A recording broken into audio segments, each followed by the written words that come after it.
Bonjour à toutes et tous. Dans cette troisième vidéo tutoriel, je vais vous expliquer comment compléter la deuxième étape de résolution du Rubik's Cube, à savoir terminer la seconde couronne. Donc, si vous avez suivi peut-être mes vidéos précédentes, vous savez comment réaliser, on va dire de manière logique, la première face, mais également sa couronne, donc c'est-à-dire le dessus, mais également le contour. Je vous ai expliqué ça, je vous invite à retourner sur ces vidéos pour avoir la méthode, on va dire. Et donc maintenant, ce qu'il va nous falloir faire, c'est donc toute cette rangée-là, c'est-à-dire le deuxième étage, si vous préférez, en partant du haut. Alors, qu'est-ce que ça doit donner en réalité? Vous devez simplement avoir vos deux étages. Si je vous montre un cube terminé et que je vous cache la dernière couronne, eh bien vous devriez obtenir ça tout autour. Ce qui fera que vous aurez en fait réalisé les deux tiers d'un cube. Pour faire cela, il faut savoir une chose, c'est-à-dire vos centres, par exemple, hop, ne seront peut-être pas alignés quand vous aurez terminé votre première couronne. Donc la première chose à faire quand vous avez terminé votre première face avec votre couronne, c'est de remettre en phase vos centres avec votre première couronne. Ça normalement, ça devrait, si vous avez bien fait votre première face, ça devrait toujours s'aligner, il n'y a pas de problème normalement. Donc voilà, vous avez ça, simplement vous tournez jusqu'à ce que ce soit aligné. Donc toujours le centre de la même couleur que cette partie-là. Donc là, voilà ce qui est fait. Et donc ce que vous devriez obtenir en principe, c'est... attendez, je pense que c'est sur lequel... Pas fait là... Bon, je vais le faire ici, c'est pas grave. Hop. Voilà. Donc vous devriez obtenir en fait quelque chose un peu comme ça. Quand vous avez fini, vous avez une espèce de petit T, c'est un mini T, on va dire ça comme ça, tout autour. Donc le principe de cette deuxième étape, ça va être de boucher les trous qui se trouvent de part et d'autre de ce T pour réussir à remplir donc toutes ces 6 pièces de la même couleur. Alors pour ce faire, la première étape, ça va être d'identifier la pièce qui vous manque, là ou là. Elles seront la plupart du temps soit déjà sur ces emplacements, soit sur d'autres emplacements, c'est-à-dire pas exactement au bon endroit, soit en bas. Comme vous avez pu remarquer, ce sont des arêtes, donc elles ne seront jamais là. Ça, ce sont des coins. Ces pièces ne peuvent pas être inversées avec des arêtes. Donc vous avez simplement la possibilité de trouver vos pièces manquantes en bas ou déjà ici.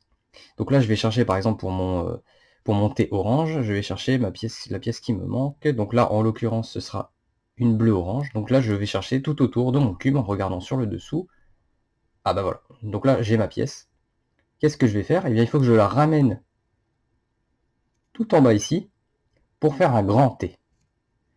Donc, hop et hop. Donc voilà, là j'ai un grand T. Donc ça, c'est la première étape. Une fois que vous avez fait un T, on va passer à la chose sérieuse. Donc maintenant, le tout, c'est d'identifier où doit aller votre pièce. Est-ce qu'elle doit aller sur sa gauche ou est-ce qu'elle doit aller sur sa droite? Donc là, comme je vous l'ai montré, c'est une orange bleue. Donc elle va forcément sur la gauche. Si elle va sur la gauche, on va donc la tourner à son opposé, c'est-à-dire sur la droite. Donc je répète, une fois que vous avez aligné vos centres de la bonne couleur, l'étape suivante, c'est de trouver la pièce qu'il vous faut et de faire un T avec. Donc moi là en l'occurrence j'ai envie de mettre la bleue orange, je vais chercher mon T qui est ici. Voilà. Alors, une fois que j'ai fait ça, je veux savoir où elle va. Elle doit aller normalement sur sa gauche, donc je tourne par là. Si j'avais pris par exemple la pièce, je sais pas moi, la orange, par exemple là j'ai une verte orange qui se met là, là vous auriez fait ça. Sauf que c'est pas exactement ce qu'il faut faire. Je vous rappelle, il faut faire un T complet. Donc vous allez plutôt la mettre là. Là on a un T. Mais en ce qui concerne l'orange, on va repartir là-dessus. Donc l'orange doit partir où? Il doit aller sur sa gauche. Donc on va forcément le tourner vers la droite. C'est comme ça que ça marche. Donc il doit être à l'opposé de l'endroit où il doit atterrir. Une fois que vous avez cassé votre T, vous allez faire comme suit. Vous allez baisser sur la gauche. Vous allez tourner vers la gauche en bas. On va remonter sur la gauche. On continue de tourner sur la gauche en bas. Et cette fois-ci, c'est la face devant vous qui va tourner dans le sens inverse des aiguilles d'une montre. Ensuite, vous tournez donc la couronne du bas vers la droite cette fois. Hop. Et là, votre face, vous la retournez dans les sens normal des aiguilles d'une montre. Et là, hop, on l'a placée.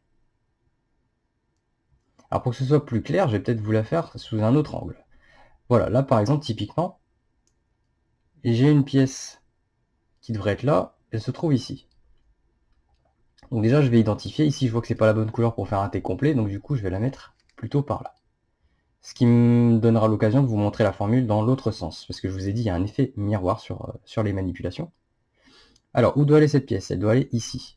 Donc je vais la tourner à l'opposé. Et là, de la même manière, mais cette fois-ci opposée, on va tourner la droite. Ensuite, la couronne du bas va tourner également dans ce sens. Je remonte la droite. Je continue de tourner ma couronne du bas par là. Ensuite, je tourne, mais cette fois-ci dans le sens des aiguilles d'une montre, c'est-à-dire je tourne la face qui est devant moi vers le côté où je veux mettre ma pièce. Et ensuite, je remets ceci ici.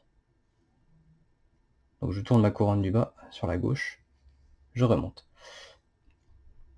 Alors là, j'ai le sentiment que je m'exprime peut-être pas hyper clairement. Il y a des gens qui doivent déjà être en PLS. Donc c'est pour ça que je vais vous proposer de vous le montrer sous différents angles. Là, je vais accélérer un petit peu, juste pour arriver au cas qui m'intéresse. Donc j'ai un T, c'est très bien. Ma pièce en bas doit aller où? À gauche ou à droite? Elle doit aller à droite. Donc je la tourne à l'opposé. Et maintenant, je vais vous faire la formule, mais sous différents angles, pour que vous compreniez le cheminement de cette pièce, pour que ce soit plus logique pour vous. Donc comme je l'ai dit, dans ce type de cas, on va baisser ici, on va tourner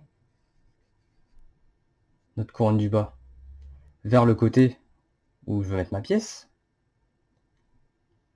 Donc voilà, elle se trouve là. Là, on a cassé la tête de notre T, parce qu'on avait baissé cette pièce il y a un instant. Donc on a baissé, on a tourné, pour remettre finalement cette pièce dans le T. Maintenant, on va remonter ici. Hop.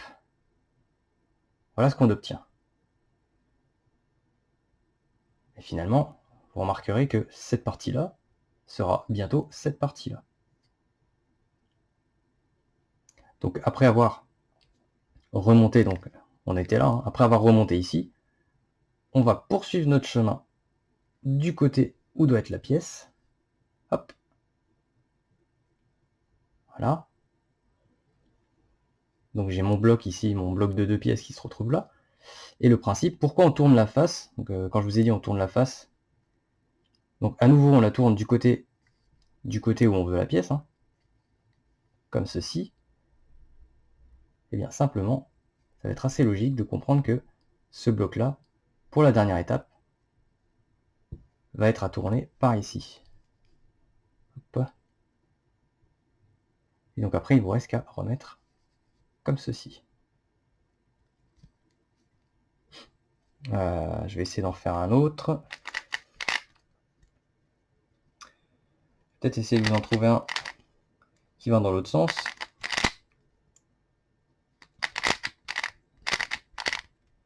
Voilà. Hop, typiquement. On retourne sur du orange hein, pour changer. Donc, d'abord, vous faites votre minité en mettant votre centre au niveau de la même couleur. Hein. Hop. Ensuite, vous cherchez une pièce qui va se mettre là ou qui doit se mettre là. Bien sûr, vous cherchez une pièce manquante. Hein. Je veux dire, celle-ci est déjà installée, donc il n'y a aucune raison de la chercher. On va donc chercher la orange bleue, qui se trouve être de l'autre côté, donc comme tout à l'heure. Donc ensuite, vous avez trouvé la pièce, vous faites un T uniforme avec. Voilà. Vous regardez où doit aller cette pièce, est-ce qu'elle doit aller vers la gauche ou est-ce qu'elle doit aller vers la droite? Là, forcément, elle va vers la gauche, donc on tourne à son opposé, par là. Et ensuite, quasiment toute la formule se fera vers cette direction, en fait, si je puis m'exprimer comme ça. Donc on va baisser ici. tourner cette pièce toujours dans cette direction. On remonte. On continue de tourner là. Ensuite, et c'est là qu'il ne faut pas se tromper, on ne tourne plus là, on tourne ici. Hop. Donc dans la direction de là où vous devez aller. On n'oublie pas de remettre la couronne par ici. Et on remonte la face.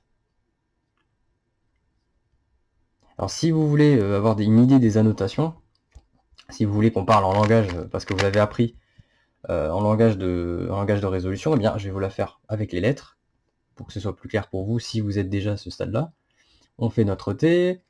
Où doit aller la pièce? Cette pièce-là doit aller à droite, donc je l'envoie valser à l'opposé. Et ensuite, donc on fait pardon, on fait un R'. Là, on sera sur un D. En fait, c'est assez particulier. Je vous avoue que je n'utilise plus la nomenclature, donc du coup, j'ai un petit peu des trous. Attendez, je vais juste prendre une aide visuelle. Heureusement que j'ai toujours ça sous la main. Vous voyez, c'est ça un peu, hein, le défaut finalement de maîtriser son sujet, c'est qu'on se rend compte que c'est difficile de le vulgariser. Voilà, donc là je me suis pris une petite documentation pour me rappeler un peu les nomenclatures. Ça ne servira bien sûr que le temps que vous aurez maîtrisé totalement ça. Mais alors ce qui est rigolo, c'est que la nomenclature, on la lit pour mélanger le cube, je fais ça tous les jours, et je suis incapable de vous retranscrire moi-même quand je fais des mouvements, cette nomenclature sans un support. Je ne sais pas pourquoi, mais bon, bref. Donc j'ai tourné ma pièce à l'opposé de là où elle doit être. Donc ensuite, on fait un R', puis un D, puis un R. On continue à faire un D. Là, c'est un F qu'on va faire, donc un F dans le sens des aiguilles d'une montre, parce qu'on va vers la direction où est la pièce. On n'oublie pas de faire un D' et un F'. Voilà. Je sens que cette vidéo va être un peu longue. Alors moi, je vous dis que c'est facile parce qu'il n'y a vraiment que cette formule-là à retenir, mais dans les deux sens du miroir. Maintenant, il peut y avoir des cas un peu particuliers, comme ici, vous allez peut-être rencontrer un cas où vous avez la pièce au bon endroit, mais pas dans le bon sens. Il n'y a pas vraiment de secret là, en tout cas pour les débutants. Là, ce qu'il va falloir faire, c'est faire votre formule de ce côté-là ou de ce côté-là, ça dépend comment vous tenez le cube, pour virer cette pièce en fait, pour la mettre en situation où vous pouvez la refixer, la repositionner vous-même. Donc là, moi en fait, ce que je fais en général, c'est que bon, je la fais d'un côté, voilà, comme ça, tac, tac, tac. Voilà, bon, elle est plus là, c'est tout ce que je voulais, c'était vraiment la dégager en bas. Maintenant qu'elle est en bas, je fais monter, hop, elle doit aller à droite, donc je le tourne forcément à gauche. Ensuite, je refais ma formule de ce côté-ci, donc on abaisse là, on tourne, on remonte, on tourne, on abaisse, on remet là, et on remet notre F. Et voilà. Donc quand vous avez une pièce au bon endroit, mais dans le mauvais sens, simplement vous faites votre formule gratuitement une fois, histoire qu'elle dégage en bas cette pièce, et après vous refaites normalement. Vous allez également rencontrer le cas où vous allez avoir deux pièces qui ne sont pas tout en bas en fait. Hein. Là vous voyez très bien, en bas on n'a pas ce genre de pièces, par contre elles sont déjà sur des emplacements d'arête, mais pas du tout au bon endroit. Alors est-ce qu'il existe une formule pour les inverser? Peut-être, je vous avoue que j'ai pas vraiment cherché à savoir, mais en tout cas en méthode débutante, moi ce que je fais, c'est que simplement, de la même manière, je vais faire ça de l'autre côté pour vous illustrer. Je vais faire ma formule de ce côté pour la descendre, tout simplement. Attendez, c'est comme ça qu'il faut faire? Ouais. Hop. Tac. Voilà, le F qui va bien. Voilà. Et voilà, donc là j'ai dégagé ma pièce. Donc là, simplement, vous allez mettre celle-ci à la place de l'autre. Vous allez la remplacer. Comme ça, celle-ci, à nouveau, va redescendre et vous allez pouvoir... Donc là, on y retourne. Elle doit aller où? Elle doit aller là. Donc on tourne. On va tout faire de ce côté. Donc, tac, tac, tac. Je pense qu'à force de la faire, vraiment, ça va rentrer très facilement. Vous allez voir, c'est une formule et c'est vraiment tout le temps la même. En tout cas, moi, je l'utilise encore et je fais toutes mes deuxièmes couronnes comme ça. Ensuite, on a notre T, on arrive là, ok. Sauf que maintenant, bien entendu, avec l'habitude, vous n'allez plus vous emmerder à faire le T. Avec l'habitude, vous allez placer directement votre pièce à l'opposé de là où elle doit être. vous allez plus vous emmerder à faire hop le T, puis redécaler. Non, vous allez voir un problème, vous allez la placer directement à l'opposé. Donc maintenant qu'elle est là, ça veut dire que ma formule va se faire à l'opposé, donc on baisse, on tourne par là, on remonte, on retourne, on fait notre F', hop, et on remonte. Voilà, donc là j'ai inversé en fait mes pièces. Bon, c'est peut-être un peu plus long avec des méthodes avancées, mais en tout cas c'est comme ça que ça marche. Le tuto, bien entendu, est fait pour la méthode débutante. Et je pense que j'ai fait un peu le tour des cas. Donc voilà les cas que vous pouvez rencontrer. Donc soit la pièce est déjà en bas, c'est à vous de faire votre T et puis ensuite faire votre formule. Soit vous avez la pièce qui est au bon endroit mais dans le mauvais sens, donc vous faites votre formule à cet endroit-là pour la dégager en bas et ensuite la replacer. Et ce sera également le cas si vous avez deux pièces qui sont inversées, qui sont déjà sur des arêtes mais pas au bon endroit. C'est tout ce qu'il y a à savoir et c'est tout le temps la même chose. Je veux dire, au bout d'un moment, vous allez même pouvoir, si vous êtes à l'aise avec les finger tricks, vous allez pouvoir faire des trucs assez monstrueux. Voilà, bah, par exemple, typiquement, voilà, maintenant quand j'ai un cas, vous voyez, je me fais même plus chier à faire un T. Et en gros, en finger tricks, ça donne ceci. J'ai fait exactement ce que je vous ai montré depuis le début de la vidéo, mais je l'ai fait en finger tricks. Là, de la même manière, je vais le faire de l'autre côté. Donc, cette pièce-là, je veux qu'elle soit là. Un peu moins vite, parce que forcément, je suis pas ambidextre, mais voilà ce à quoi vous pouvez vous attendre avec un peu de pratique et de maîtrise. Donc voilà pour cette finalement longue vidéo pour une seule formule. J'espère qu'elle a été relativement claire. C'est vrai que c'est pas évident de l'expliquer maintenant que j'ai fait un petit peu le tour des différents cas. Je vous avoue que c'était pas forcément limpide à expliquer. Je vous mettrai les annotations, je pense, dans les commentaires pour ceux qui seraient déjà au stade du langage des mouvements, qui connaîtraient les lettres, le U, R, etc. Mais sinon, voilà, je vous invite simplement peut-être à regarder cette vidéo. N'hésitez pas à le faire en étape par étape, en faisant pause, play, pause sur la vidéo. Vous allez peut-être finir par y arriver de cette manière-là. Mais c'est vraiment la pratique qui vous aidera. Donc n'hésitez pas non plus, finalement, à vous entraîner, même si vous n'avez pas fini votre première phase. Vous pouvez très bien, voilà, je sais pas, vous pouvez vous démonter votre cube. Voilà, et vous vous dites, simplement, je vais m'entraîner à mettre cette pièce-là, là, alors que ça n'a aucun sens de la foutre là, puisque mon cube n'est pas du tout entamé, mais vous allez vous dire, voilà, hop, tac, tac, tac, tac, tac, voilà, j'ai mis la pièce où je voulais, c'est très bien. Bon, bien sûr, c'est plus facile avec un repère visuel de la première phase.